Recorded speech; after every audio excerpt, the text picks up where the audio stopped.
The Adventures of Sherlock Holmes by Sir Arthur Conan Doyle. Section 6.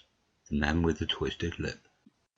Isa Whitney, brother of the late Elias Whitney, D.D., principal of the Theological College of St. George's, was much addicted to opium.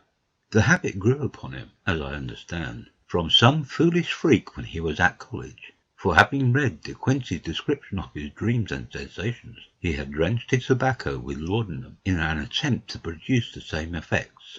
He found, as so many more have done, that the practice is easier to attain than to get rid of, and for many years he continued to be a slave to the drug, an object of mingled horror and pity to his friends and relatives. I can see him now, with yellow, pasty face, drooping lids and pinpoint pupils, all huddled in a chair, the wreck and ruin of a noble man. One night, it was in June, '89, there came a ring to my bell, about the hour when a man gives his first yawn and glances at the clock. I sat up in my chair, and my wife laid her needlework down in her lap and made a little face of disappointment. "A patient?" said she. "You'll have to go out." I groaned, for I was newly come back from a weary day. We heard the door open, a few hurried words, and then quick steps upon the linoleum. Our own door flew open, and a lady, clad in some dark-coloured stuff with a black veil, entered the room. "You will excuse my calling so late," she began, and then, suddenly losing her self-control, she ran forward, threw her arms about my wife's neck, and sobbed upon her shoulder. "Oh, I'm in such trouble," she cried. "I do so want a little help." "Why," said my wife, pulling up her veil, "it is Kate Whitney. How you startled me, Kate. I had not an idea who you were when you came in." "I didn't know what to do, so I came straight to you." That was always the way. Folk who were in grief came to my wife like birds to a lighthouse. "It was very sweet of you to come. Now, you must have some wine and water and sit here comfortably and tell us all about it. Or should you rather that I send James off to bed?" "Oh, no. I want the doctor's advice and help too. It's about Isa. He has not been home for 2 days. I'm so frightened about him." It was not the first time that she had spoken to us of her husband's trouble. To me as a doctor, to my wife as an old friend and school companion. We soothed and comforted her by such words as we could find. Did she know where her husband was? Was it possible that we could bring him back to her? It seems that it was. She had the surest information that of late he had, when the fit was on him, made use of an opium den in the farthest east of the city. Hitherto his orgies had always been confined to one day, and he had come back twitching and shattered in the evening. But now the spell had been upon him 48 hours, and he lay there, doubtless among the dregs of the docks, breathing in the poison or sleeping off the effects. There he was to be found, she was sure of it, at the Bar of Gold, in Upper Swandam Lane. But what was she to do? How could she, a young and timid woman, make her way into such a place, and pluck her husband out from among the ruffians who surrounded him? There was the case, and of course there was but one way out of it. Might I not escort her to this place? Then, as a second thought, why should she come at all? I was Isa Whitney's medical adviser, and as such I had influence over him. I could manage it better if I were alone. I promised her on my word that I would send him home in a cab within 2 hours, if he were, indeed, at the address which he had given me, and so, in 10 minutes, I had left my armchair and cheery sitting-room behind me, and was speeding eastward in a hansom, on a strange errand, as it seemed to me at the time, though the future only could show how strange it was to be. But there was no great difficulty in the first stage of my adventure. Upper Swandam Lane is a vile alley, lurking behind the high wharves which line the north side of the river to the east of London Bridge, between a slop shop and a gin shop, approached by a steep flight of steps leading down to a black gap like the mouth of a cave. I found the den of which I was in search. Ordering my cab to wait, I passed down the step, worn hollow in the centre by the ceaseless tread of drunken feet, and by the light of a flickering oil lamp above the door I found the latch, and made my way into a long, low room, thick and heavy with the brown opium smoke, and terraced with wooden berths. like the forecastle of an emigrant ship. Through the gloom one could dimly catch a glimpse of bodies lying in strange, fantastic poses, bowed shoulders, bent knees, heads thrown back, and chins pointing upwards, with here and there a dark, lacklustre eye turned upon the newcomer. Out of the black shadows there glimmered little red circles of light, now bright, now faint, as the burning poison waxed or waned in the bowls of the metal pipes. The most lay silent, but some muttered to themselves, and others talked together in a strange, low, monotonous voice, their conversation coming in gushes, and then suddenly tailing off into silence, each mumbling out his own thoughts and paying little heed to the words of his neighbour. At the farther end was a small brazier of burning charcoal, beside which, on a three-legged wooden stool, there sat a tall, thin old man, with his jaw resting upon his two fists and his elbows upon his knees, staring into the fire. As I entered, a sallow Malay attendant had hurried up with a pipe for me and a supply of the drug, beckoning me to an empty berth. "Thank you. I have not come to stay," said I. "There is a friend of mine here, Mr. Isa Whitney, and I wish to speak with him." There was a movement and an exclamation from my right, and peering through the gloom, I saw Whitney, pale, haggard, and unkempt, staring out at me. "My God, it's Watson!" said he. He was in a pitiable state of reaction, with every nerve in a twitter. "I say, Watson, what o'clock is it?" "Nearly 11. "Of what day?" "Of Friday, June 19th. "Good heavens! I thought it was Wednesday. It is Wednesday. What do you want to frighten a chap for?" He sank his face into his arms and began to sob in a high treble key. "I tell you that it is Friday, man. Your wife has been waiting this 2 days for you. You should be ashamed of yourself." "So I am. But you've got mixed, Watson. For I've only been here a few hours. 3 pipes, 4 pipes. I forget how many. But I'll go home with you. I wouldn't frighten Kate. Poor little Kate. Give me your hand. Have you a cab?" "Yes, I have one waiting." "Then I shall go in it. But I must owe something. Find what I owe, Watson. I am all off colour.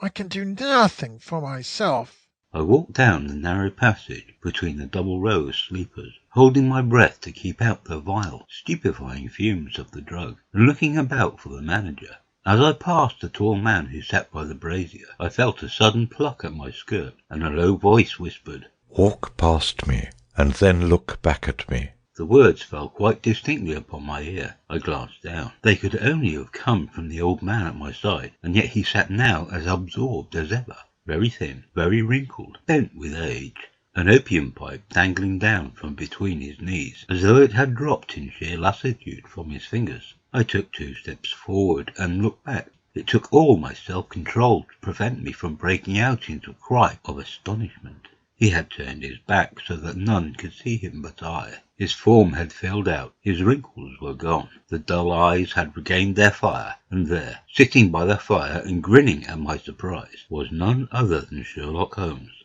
He made a slight motion to me to approach him, and instantly, as he turned his face half round to the company once more, subsided into a doddering, loose-lipped senility. "Holmes," I whispered, "what on earth are you doing in this den?" "As low as you can," he answered. "I have excellent ears. If you would have the great kindness to get rid of that sottish friend of yours, I should be exceedingly glad to have a little talk with you." "I have a cab outside." "Then pray send him home in it.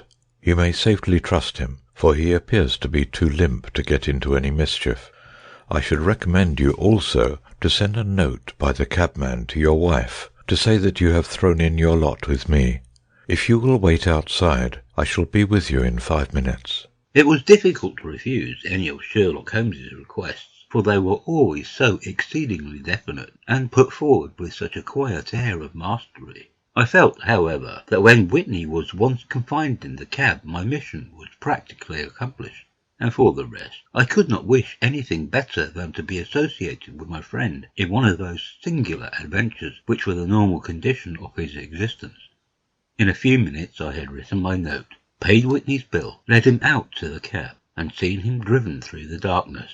In a very short time, A decrepit figure had emerged from the opium den, and I was walking down the street with Sherlock Holmes. For 2 streets he shuffled along with a bent back and an uncertain foot. Then, glancing quickly round, he straightened himself out and burst into a hearty fit of laughter.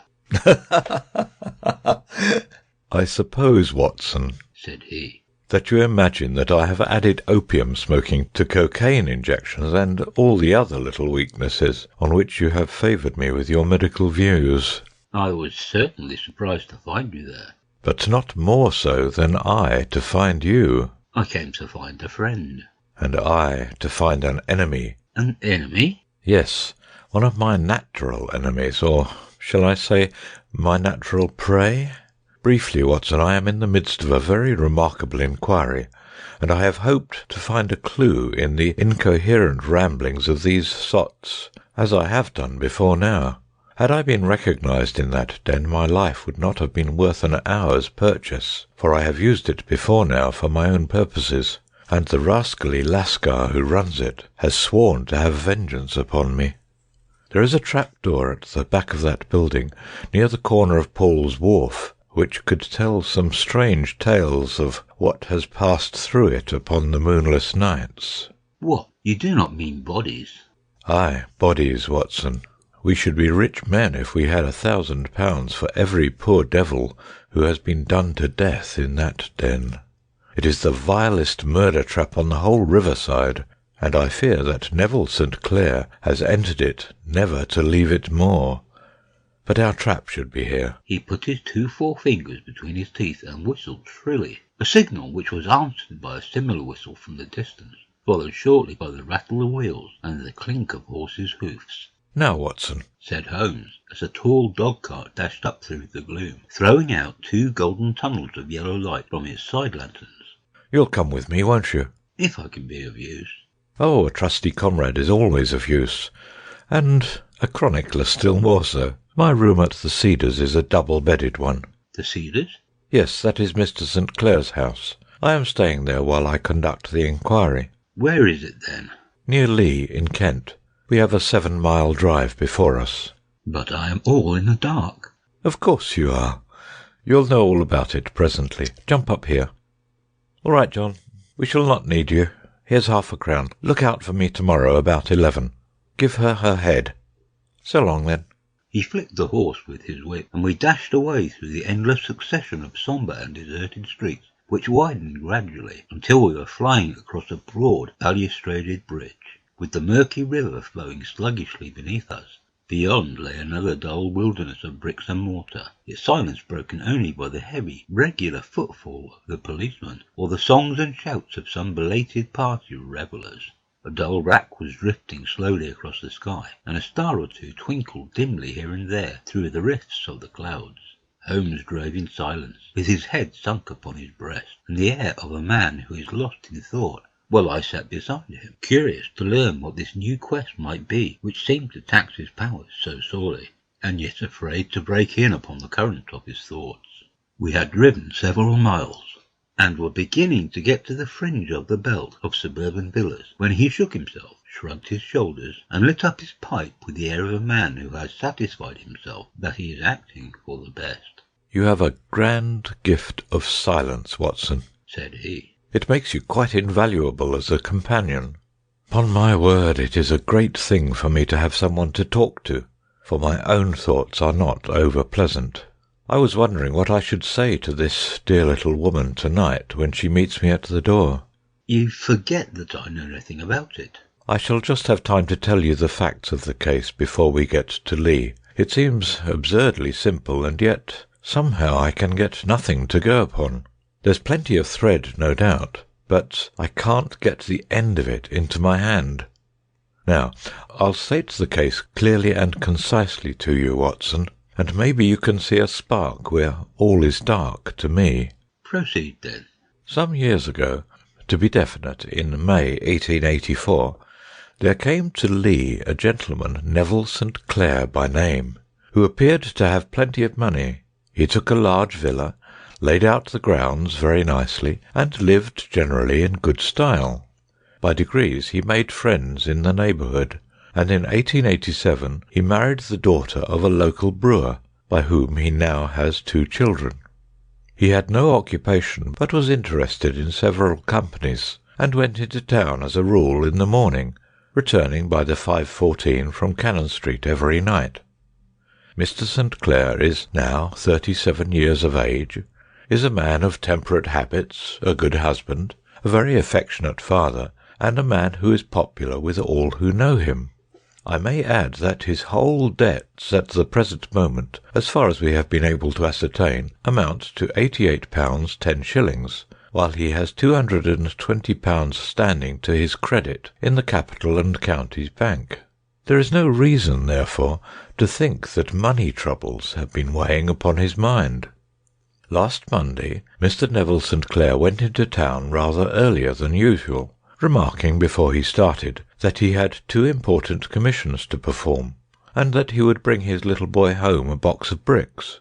Now, by the merest chance, his wife received a telegram upon this same Monday, very shortly after his departure, to the effect that a small parcel of considerable value, which she had been expecting, was waiting for her at the offices of the Aberdeen Shipping Company.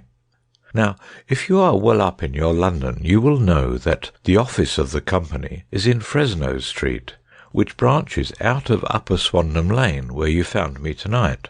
Mrs. St. Clair had her lunch, started for the city, did some shopping, proceeded to the company's office, got her packet, and found herself at exactly 4:35 walking through Swandam Lane on her way back to the station.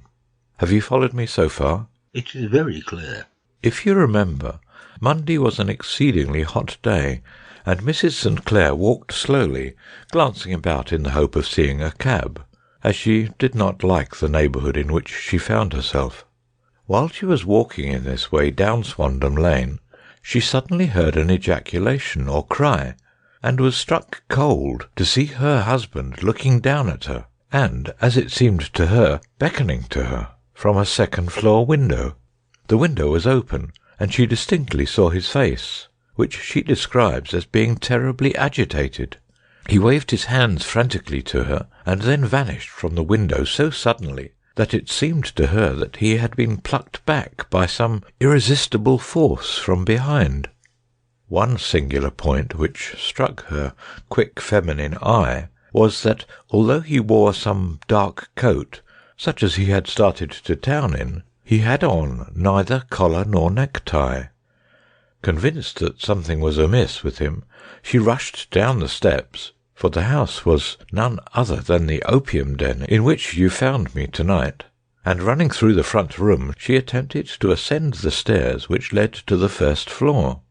At the foot of the stairs, however, she met this Lascar scoundrel of whom I have spoken, who thrust her back, and, aided by a Dane, who acts as assistant there, pushed her out into the street. Filled with the most maddening doubts and fears, she rushed down the lane, and, by rare good fortune, met in Fresno Street a number of constables with an inspector, all on their way to their beat. The inspector and 2 men accompanied her back, and, in spite of the continued resistance of the proprietor, they made their way to the room in which Mr. St. Clair had last been seen. There was no sign of him there. In fact, in the whole of that floor there was no one to be found, save a crippled wretch of hideous aspect, whom, it seems, made his home there. Both he and the Lascar stoutly swore that no one else had been in the front room during the afternoon. So determined was their denial that the inspector was staggered, and had almost come to believe that Mrs. St. Clair had been deluded, when, with a cry, she sprang at a small deal box which lay upon the table, and tore the lid from it. Out there fell a cascade of children's bricks. It was the toy which he had promised to bring home. This discovery, and the evident confusion which the cripple showed, made the inspector realize that the matter was serious. The rooms were carefully examined, and results all pointed to an abominable crime. The front room was plainly furnished as a sitting room, and led into a small bedroom, which looked out upon the back of one of the wharfs. Between the wharf and the bedroom window is a narrow strip which is dry at low tide, but is covered at high tide with at least 4½ feet of water. The bedroom window was a broad one, and opened from below. On examination, traces of blood were to be seen upon the window-sill, and several scattered drops were visible upon the wooden floor of the bedroom. Thrust away behind a curtain in the front room were all the clothes of Mr. Neville St. Clair, with the exception of his coat. His boots, his socks, his hat, and his watch, all were there. There were no signs of violence upon any of these garments, and there were no other traces of Mr. Neville St. Clair. Out of the window he must apparently have gone, for no other exit could be discovered, and the ominous bloodstains upon the sill gave little promise that he could save himself by swimming, for the tide was at its very highest at the moment of the tragedy. And now, as to the villains who seemed to be immediately implicated in the matter. The Lascar was known to be a man of the vilest antecedents, but, as by Mrs. St. Clair's story, he was known to have been at the foot of the stair within a very few seconds of her husband's appearance at the window, he could hardly have been more than an accessory to the crime. His defence was one of absolute ignorance, and he protested that he had no knowledge as to the doings of Hugh Boone, his lodger, and that he could not account in any way for the presence of the missing gentleman's clothes. So much for the Lascar manager. Now for the sinister cripple who lives upon the second floor of the opium den, and who was certainly the last human being whose eyes rested upon Neville St. Clair. His name is Hugh Boone, and his hideous face is one which is familiar to every man who goes much to the city. He is a professional beggar, though in order to avoid the police regulations he pretends to a small trade in wax vestas. Some little distance down Threadneedle Street, upon the left-hand side, there is, as you may have remarked, a small angle in the wall. Here it is that this creature takes his daily seat, cross-legged, with his tiny stock of matches on his lap, and, as he is a piteous spectacle, a small rain of charity descends into the greasy leather cap which lies upon the pavement beside him. I have watched the fellow more than once before ever I thought of making his professional acquaintance, and I have been surprised at the harvest which he has reaped in a short time. His appearance, you see, is so remarkable that no one can pass him without observing him. A shock of orange hair, a pale face, disfigured by a horrible scar which by its contraction has turned up the outer edge of his upper lip, a bulldog chin, and a pair of very penetrating dark eyes, which present a singular contrast to the colour of his hair, all mark him out from amid the common crowd of mendicants, and so too does his wit, for he is ever ready with a reply to any piece of chaff which may be thrown at him by the passers-by. This is the man whom we now learn to have been the lodger at the opium den, and to have been the last man to see the gentleman of whom we are in quest. But a cripple, said I. What could he have done single-handed against a man in the prime of life? He is a cripple in the sense that he walks with a limp, but in other respects he appears to be a powerful and well-nurtured man. Surely your medical experience would tell you, Watson, that weakness in one limb is often compensated for by exceptional strength in the others. Pray continue your narrative. Mrs. St. Clair had fainted at the sight of the blood upon the window, and she was escorted home in a cab by the police, as her presence could be of no help to them in their investigations. Inspector Barton, who had charge of the case, made a very careful examination of the premises, but without finding anything which threw any light upon the matter. One mistake had been made in not arresting Boone instantly, as he was allowed some few minutes during which he might have communicated with his friend the Lascar, but this fault was soon remedied, and he was seized and searched, without anything being found which could incriminate him. There were, it is true, some bloodstains upon his right shirt-sleeve, but he pointed to his ring finger, which had been cut near the nail, and explained that the bleeding came from there, adding that he had been to the window not long before, and that the stains which had been observed there came doubtless from the same source. He denied strenuously having ever seen Mr. Neville St. Clair, and swore that the presence of the clothes in his room was as much a mystery to him as to the police. As to Mrs. St. Clair's assertion that she had actually seen her husband at the window, he declared that she must have been either mad or dreaming. He was removed, loudly protesting, to the police station, while the inspector remained upon the premises, in the hope that the ebbing tide might afford some fresh clue. And it did, though they hardly found upon the mud bank what they had feared to find. It was Neville St. Clair's coat, and not Neville St. Clair, which lay uncovered as the tide receded. And what do you think they found in the pockets? I cannot imagine. No, I don't think you would guess. Every pocket stuffed with pennies and halfpennies, 421 pennies and 270 halfpennies. It was no wonder that it had not been swept away by the tide. But a human body is a different matter. There is a fierce eddy between the wharf and the house. It seemed likely enough that the weighted coat had remained when the stripped body had been sucked away into the river. But I understand that all the other clothes were found in the room. Would the body be dressed in a coat alone? No, sir, but the facts might be met speciously enough. Suppose that this man Boone had thrust Neville St. Clair through the window. There is no human eye which could have seen the deed. What would he do then? It would of course instantly strike him that he must get rid of the telltale garments. He would seize the coat then, and be in the act of throwing it out, when it would occur to him that it would swim and not sink. He has little time, for he has heard the scuffle downstairs, when the wife tried to force her way up, and perhaps he has already heard from his Lascar confederate that the police are hurrying up the street. There is not an instant to be lost. He rushes to some secret hoard where he has accumulated the fruits of his beggary, and he stuffs all the coins upon which he can lay his hands into the pockets to make sure of the coat's sinking. He throws it out, and would have done the same with the other garments had he not heard the rush of steps below, and only just had time to close the window when the police appeared. It certainly sounds feasible. Well, we will take it as a working hypothesis, for want of a better.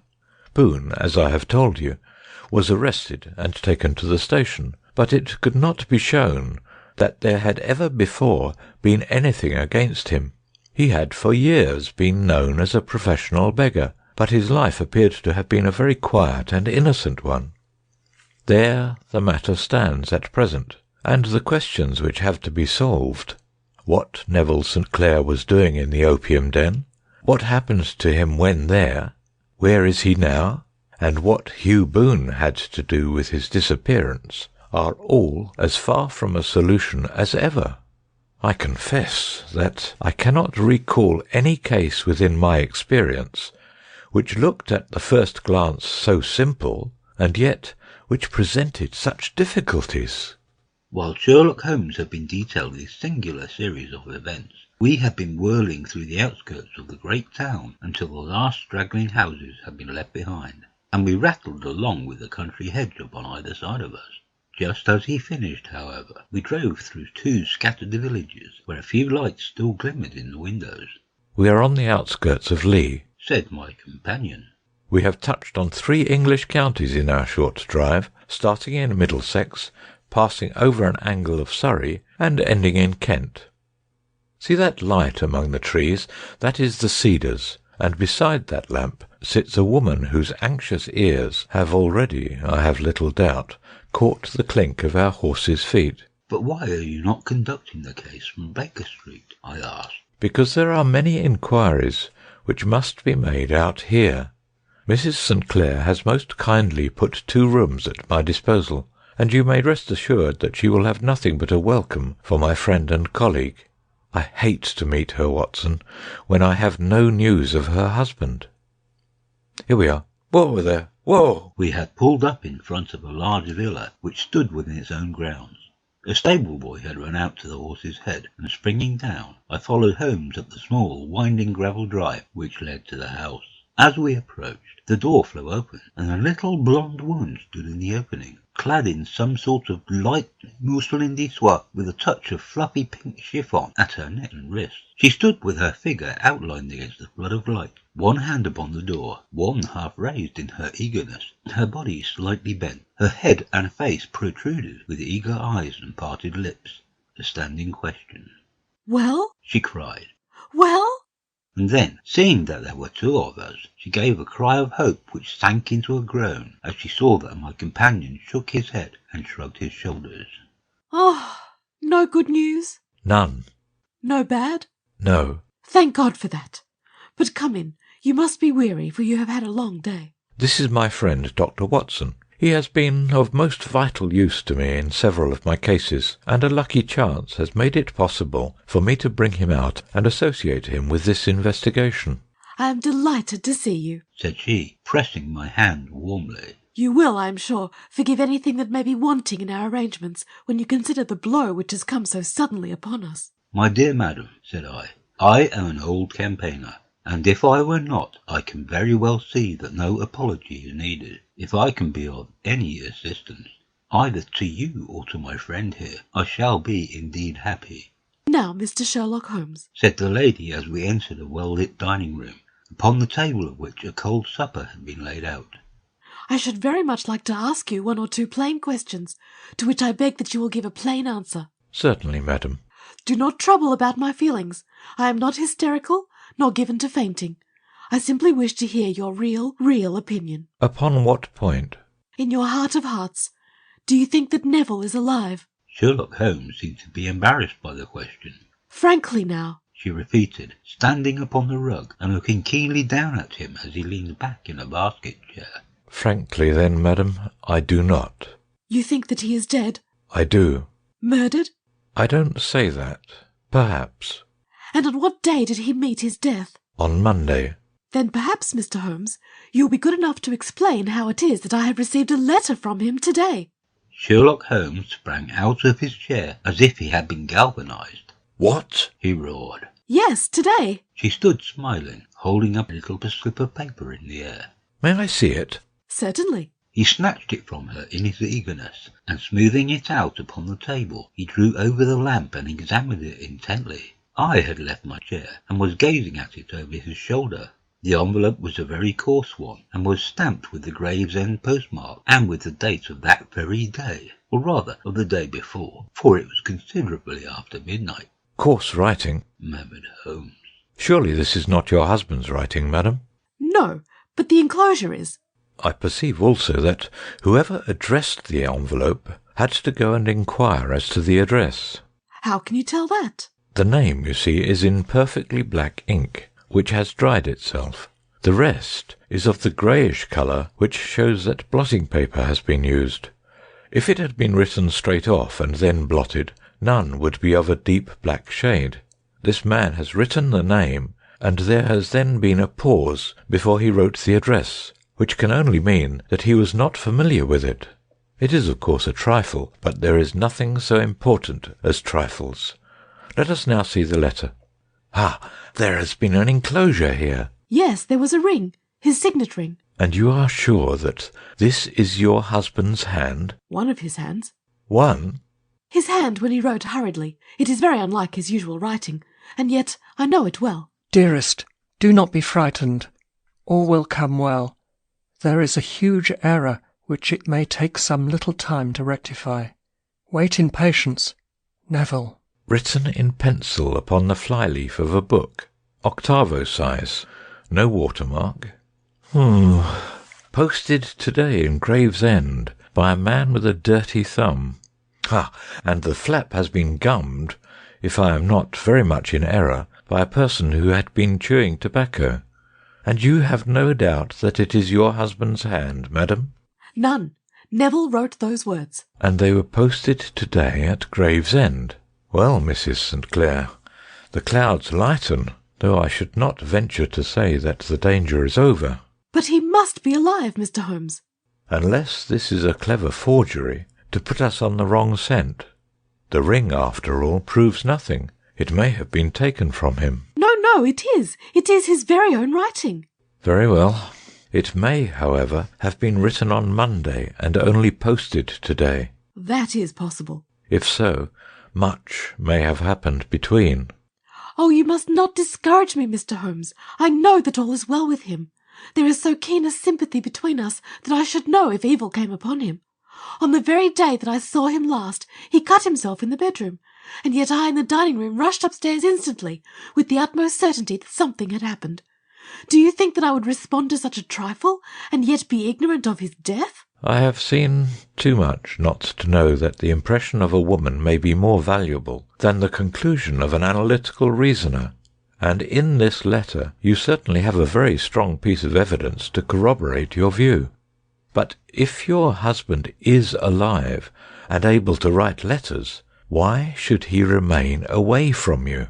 I cannot imagine. It is unthinkable. And on Monday he made no remarks before leaving you? No. And you were surprised to see him in Swandam Lane? Very much so. Was the window open? Yes. Then he might have called to you? He might. He only, as I understand, gave an inarticulate cry? Yes. A call for help, you thought?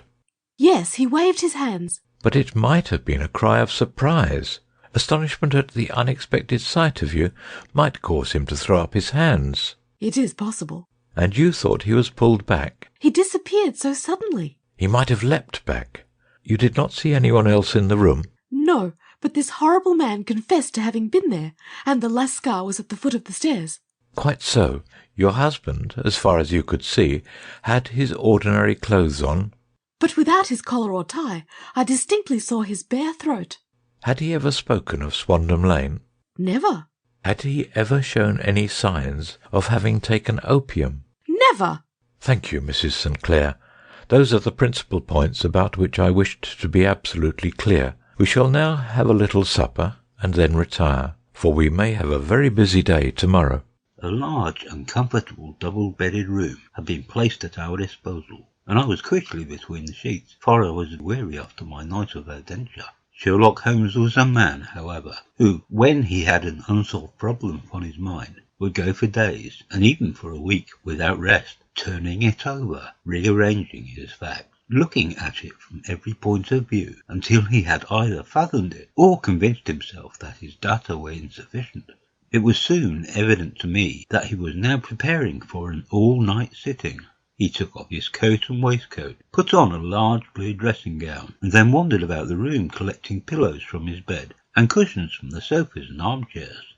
With these he constructed a sort of Eastern divan, upon which he perched himself cross-legged, with an ounce of shag tobacco and a box of matches laid out in front of him. In the dim light of the lamp I saw him sitting there, an old briar pipe between his lips, his eyes fixed vacantly upon the corner of the ceiling, the blue smoke curling up from him, silent, motionless, with the light shining upon his strong-set, aquiline features.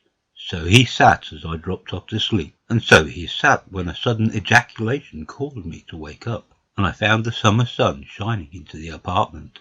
The pipe was still between his lips, the smoke still curled upward, and the room was full of a dense tobacco haze, but nothing remained of the heap of shag which I had seen upon the previous night. Awake, Watson? He asked. Yes. Game for a morning drive?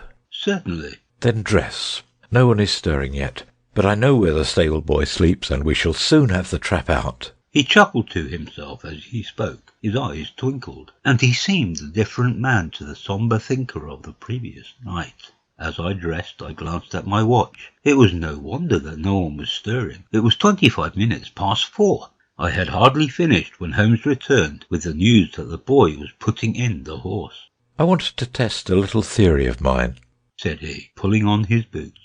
I think, Watson, that you are now standing in the presence of one of the most absolute fools in Europe. I deserve to be kicked from here to Charing Cross, but I think I have the key of the affair now. And where is it? I asked, smiling. In the bathroom, he answered. Oh yes, I am not joking, he continued, seeing my look of incredulity. I have just been there, and I have taken it out, and I have got it in this Gladstone bag. Come on, my boy, and we shall see whether it will not fit the lock. We made our way downstairs as quietly as possible, and out into the bright morning sunshine. In the road stood our horse and trap, with the half-clad stable-boy waiting at the head. We both sprang in, and away we dashed down the London road. A few country carts were stirring, bearing in vegetables to the metropolis, but the lines of villas on either side were as silent and lifeless as some city in a dream.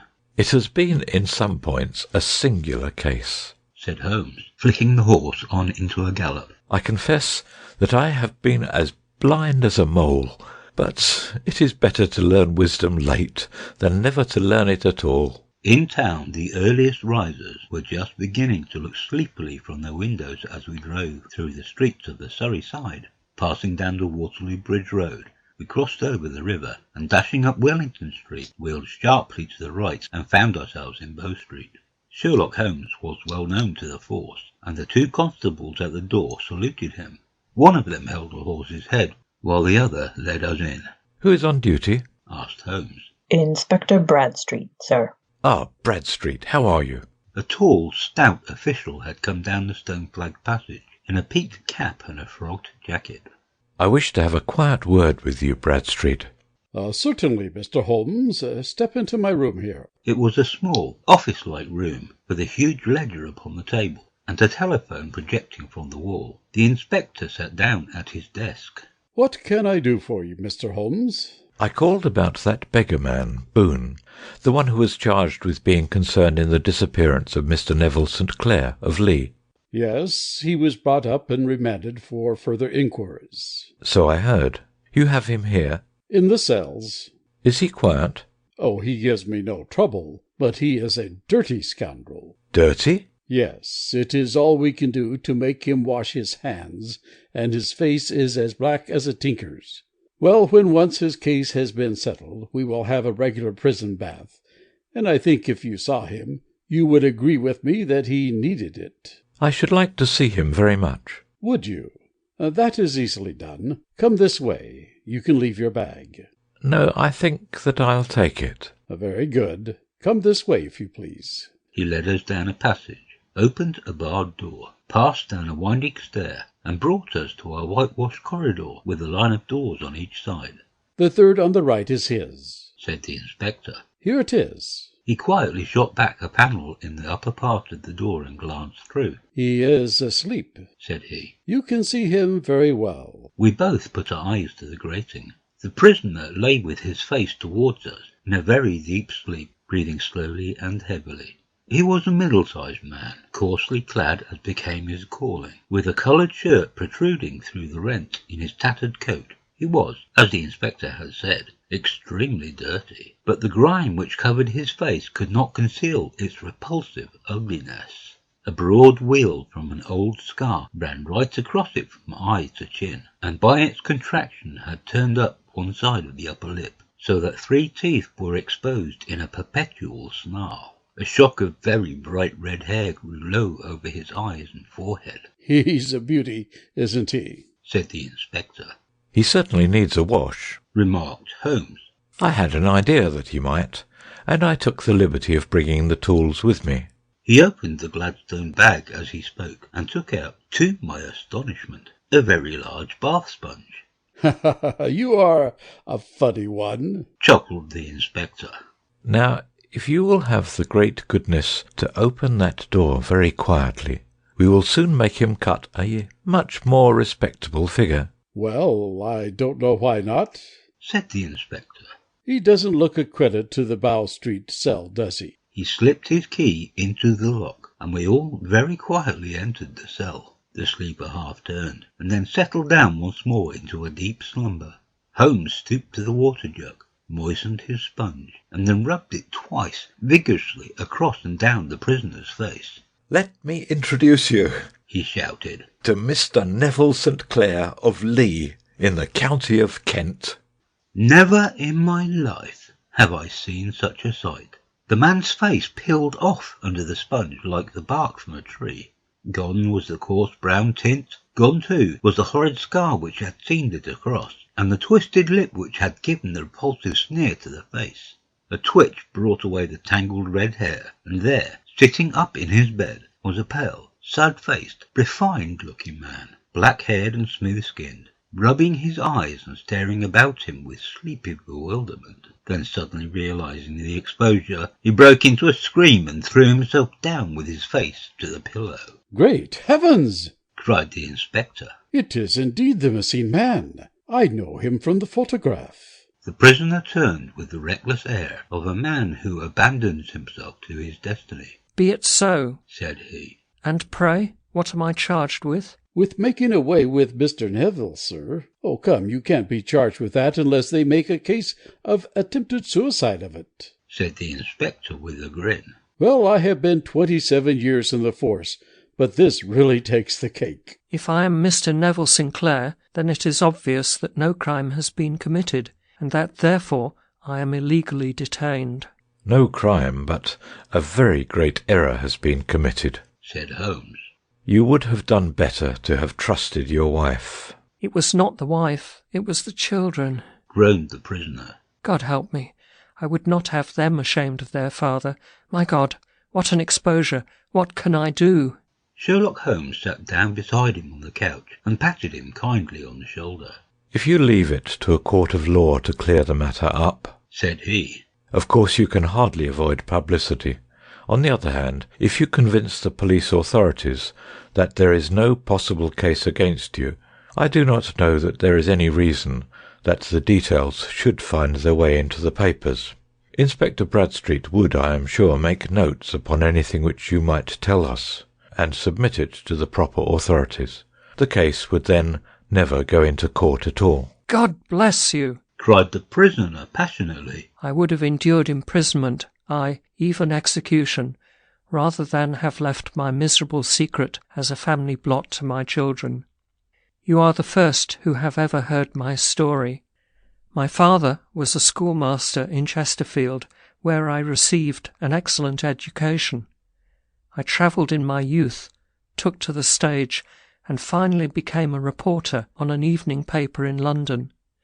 One day my editor wished to have a series of articles upon begging in the metropolis, and I volunteered to supply them. There was the point from which all my adventures started. It was only by trying begging as an amateur that I could get the facts upon which to base my articles. When an actor, I had, of course, learned all the secrets of making up and had been famous in the green room for my skill.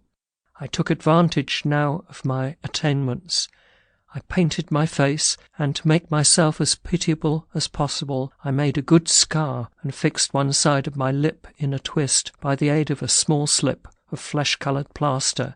Then, with a red head of hair and an appropriate dress, I took my station in the business part of the city, ostensibly as a match-seller, but really as a beggar. For 7 hours I plied my trade, and when I returned home in the evening, I found to my surprise that I had received no less than 26 shillings and 4pence. I wrote my articles and thought little more of the matter until, some time later, I backed a bill for a friend and had a writ served upon me for £25. I was at my wits' end where to get the money, but a sudden idea came to me. I begged a fortnight's grace from the creditor, asked for a holiday from my employers, and spent the time in begging in the city under my disguise. In 10 days I had the money and had paid the debt. Well, you can imagine how hard it was to settle down to arduous work at £2 a week when I knew that I could earn as much in a day by smearing my face with a little paint, laying my cap on the ground, and sitting still. It was a long fight between my pride and the money, but the dollars won at last, and I threw up reporting and sat day after day in the corner which I had first chosen, inspiring pity by my ghastly face and filling my pockets with coppers. Only one man knew my secret. He was the keeper of a low den in which I used to lodge in Swandam Lane, where I could every morning emerge as a squalid beggar, and in the evenings transform myself into a well-dressed man about town. This fellow, Alaska, was well paid by me for his rooms, so that I knew my secret was safe in his possession. Well, very soon I found that I was saving considerable sums of money. I do not mean that any beggar in the streets could earn £700 a year, which is less than my average takings, but I had exceptional advantages in my power of making up, and also in a facility of repartee which improved by practice and made me quite a recognised character in the city. All day a stream of pennies, varied by silver, poured in upon me, and it was a very bad day in which I failed to take £2. As I grew richer, I grew more ambitious, took a house in the country, and eventually married without anyone having suspicion as to my real occupation.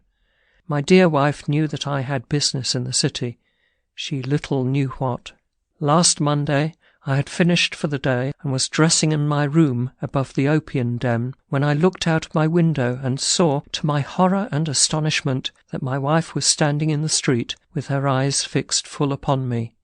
I gave a cry of surprise, threw up my arms to cover my face, and rushing to my confidant, the Lascar, entreated him to prevent anyone from coming up to me. I heard her voice downstairs, but I knew that she could not ascend. Swiftly I threw off my clothes, pulled on those of a beggar, and put on my pigments and wig. Even a wife's eyes could not pierce so complete a disguise. But then it occurred to me that there might be a search in the room, and that the clothes might betray me. I threw open the window, reopening by my violence a small cut which I had inflicted upon myself in the bedroom that morning. Then I seized my coat, which was weighted by the coppers which I had just transferred to it from the leather bag in which I carried my takings. I hurled it out of the window, and it disappeared into the Thames. The other clothes would have followed, but at that moment there was a rush of constables up the stair, and a few minutes after I found, rather, I confess, to my relief, that instead of being identified as Mr. Neville Sinclair, I was arrested as his murderer. I do not know that there is anything else for me to explain. I was determined to preserve my disguise as long as possible, and hence my preference for a dirty face. Knowing that my wife would be terribly anxious, I slipped off my ring and confided it to the Lascar at a moment when no constable was watching me, together with a hurried scrawl telling her that she had no cause to fear. That note only reached her yesterday, said Holmes. Good God, what a week she must have spent. The police have watched this Lascar, said Inspector Bradstreet, and I can quite understand that he might find it difficult to post a letter unobserved. Probably he handed it to some sailor customer of his, who forgot all about it for some days. That was it, said Holmes, nodding approvingly. I have no doubt of it. But have you never been prosecuted for begging? Many times, but what was a fine to me? It must stop here, however, said Bradstreet. If the police are to hush this thing up, there must be no more of Hugh Boone. I have sworn it by the most solemn oaths which a man can take. In that case, I think that it is probable that no further steps may be taken. But if you are found again, then all must come out. I am sure, Mr. Holmes, that we are very much indebted to you for having cleared the matter up. I wish I knew how you reach your results. I reached this one, said my friend, by sitting upon 5 pillows and consuming an ounce of shag.